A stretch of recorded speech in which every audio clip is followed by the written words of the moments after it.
देखिए भूपेन भाई, यहाँ पर ये पैराग्रास है और ये पैराग्रास जो है कम जब से हमने गाय भैंसें पाली तब से हमने ये ग्रास यहाँ लगाया था। तो ये था एक्चुअल में चारे के लिए। पर इसकी ये खासियत है कि जो पानी जहाँ पर रुकता है ना, वहाँ ये बहुत तेज़ी से होता है।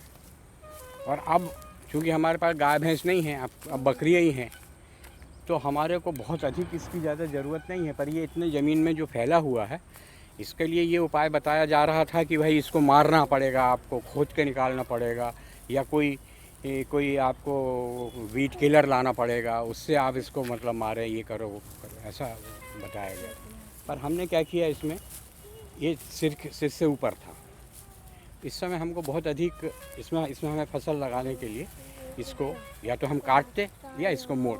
तो हमने क्या किया कि हमारे पड़ोसी का हमने ट्रैक्टर बुलवाया, है ना, और इतना ऊंचा था और उसके ऊपर गोल गोल जैसा अपन दावन चलाते हैं ना, ऐसा इस पर चलवा दिया। तो ये जो है ये पूरा ज़मीन पे सो गया। अब आप इस पर देखो, आप नीचे, तो ये पूरा इसने कवर बनाया। इसमें ज़रा आप हाथ लगा के देखो, इसके नीचे किस कदर गद्दा है, ये देखो, वो कितनी सुंदर ज़मीन है इसके अंदर, कितनी खाद है इसमें, है ना। तो इसको हमने मारा नहीं, कुछ भी नहीं किया, और इसको हमने यहीं पर सुला दिए, ठीक है। तो अब ये जो है ना, एक प्रकार से ये फसल के लिए रेडी है। हमने हालांकि इसमें बरसीम डाला हुआ है, अभी बरसीम का बीज। तो चूँकि ये बहुत अधिक ठीक है, इसलिए बहुत बरसीम इसमें से उग रहा है, कहीं नहीं भी उग रहा है। पर ये ज़मीन बिल्कुल हमारी रेडी है। अब हम इसमें क्या करने वाले हैं, आलू उगाने वाले हैं। अभी आपने वहाँ आलू देखे ना, उस प्रकार के आलू हम इसमें उगाएंगे। तो आलू के लिए हमें करना सिर्फ ये है कि आलू के बीज को लाके इसके अंदर यहाँ पर रख देना। इस आलू जो है, इसमें आलू की फसल हो जाएगी। इसमें हमको यदि सब्जी लगाना है तो हम बड़े आराम से जो है इसमें लौकी, कद्दू वगैरह कुछ भी लगा सकते। अब रहा सवाल यहाँ पर, ये इस टुकड़े के अंदर यहाँ पर आकर बताने का मेरा मकसद ये है कि सपोज़ करो अपने को बिना जुताई की खेती करना है, ठीक है। शुरू कैसे करेंगे अपन, पहले जो भी घास कचरा पत्ती उग रही उगने दो उसको, ठीक है ना। और जब वो इतना ऊंचा हो जाए कि उसको अपन ज़मीन पे सुला सकें, चाहे तो खाली चक्के से सुला दें आप ट्रैक्टर के, या उसके पीछे एक रोलर लगता है।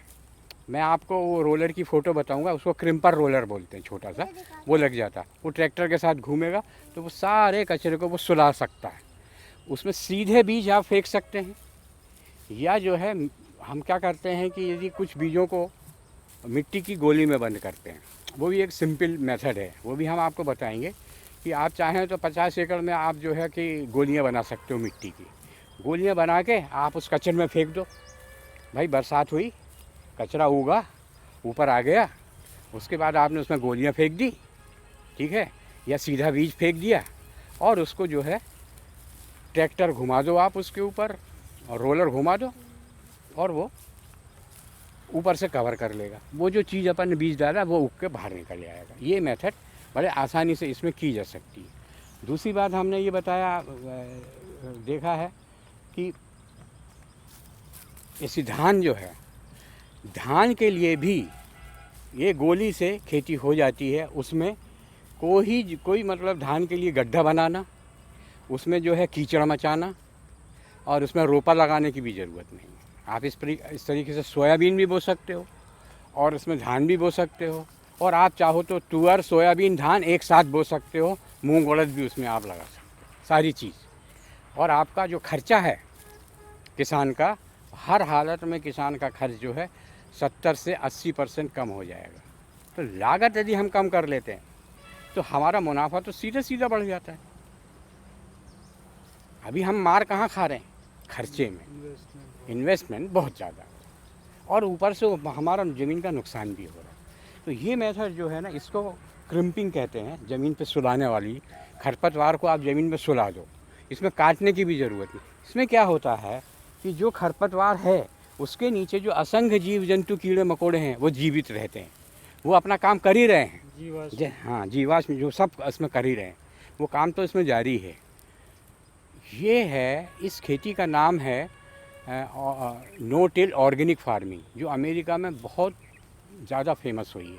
वो बिल्कुल नेचर फार्मिंग की जैसे, उसमें सिर्फ इतना ही फ़र्क है, इसमें हम मशीनों का ज़्यादा उपयोग नहीं करते हैं, उसमें जो है मशीन से ये काम होता है। और एक चीज़ उसमें है कि ये सपोज़ करो आपको सीड बॉल नहीं बनाना, बीज सीधे नहीं फेंकना, क्योंकि हो सकता है कई बार क्या होता है कि बारिश होती है और वो पानी फिर जो है रुक जाता है, तो ज़मीन गीली हो गई, पर्याप्त बतर आ गई, आपका जो ट्रैक्टर है उसके सामने तो रोलर लगा हुआ है, ट्रैक्टर चलता जाएगा, उसको सुला देगा और पीछे से 0 टिल सीड ड्रिल बोनी करती आई। एक सिंगल ऑपरेशन में आप निकल गए खेत से, आपका साल भर की खेती ख़त्म। यदि आपने तुअर के साथ सोयाबीन, धान, मूंग, उड़द आदि लगा लिया तो आपको दूसरी क्रॉप के लिए कुछ काम ही नहीं बचा, क्योंकि आपकी जितनी फसल है, धान है, सोयाबीन है, मूंग है, उड़द है, ये तो बरसात बाद कट जाएगी। तुअर जो है रह जाएगी, जो कि आपकी जो है सेकंड क्रॉप के रूप में मिल जाएगी। अब आप सोचो कि कितना खर्चा कम होगा और कितना इसमें मुनाफा है। ये इसको थोड़ा स्टडी करना पड़ेगा आपको, और आप चाहें ना तो आप जहाँ हो रही है, कई जगह ऐसी खेती चालू हो गई है, पंजाब में हो गई है, वो देख भी सकते हैं। धन्यवाद।